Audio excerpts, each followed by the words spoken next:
नमस्कार दोस्तों, आज की कहानी है परोपकार। अमन और राहुल बहुत अच्छे दोस्त हैं। वे जब भी कहीं घूमने जाया करते थे तो साथ साथ जाते थे। अक्सर सुबह टहलने के लिए वे रोज जाया करते थे। एक दिन अमन की तबीयत खराब थी।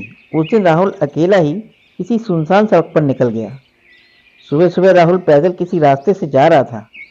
तब राहुल ने देखा कि सामने वाले बिजली के खंभे पर कागज का पर्चा चिपका पड़ा है और उस पर्चे पर कुछ लिखा हुआ है।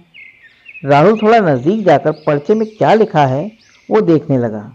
उस कागज की पर्ची में लिखा था, कल इस रास्ते से गुजरते वक्त मेरे 100 रुपये कहीं गिर गए थे।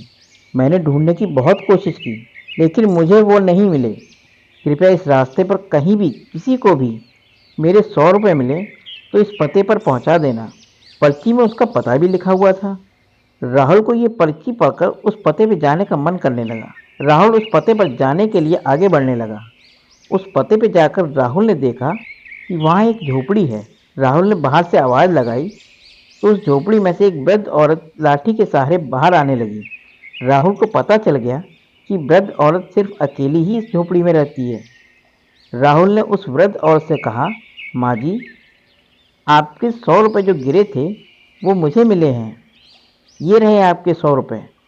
उस लड़के की बात सुनकर वो वृद्ध औरत रोने लगती है और कहती है कि बेटा, अब तक करीब 15-20 लोग मुझे 100 रुपये देकर जा चुके हैं। बेटा, मुझे ठीक से दिखाई भी नहीं देता और मुझे पढ़ना लिखना भी नहीं आता।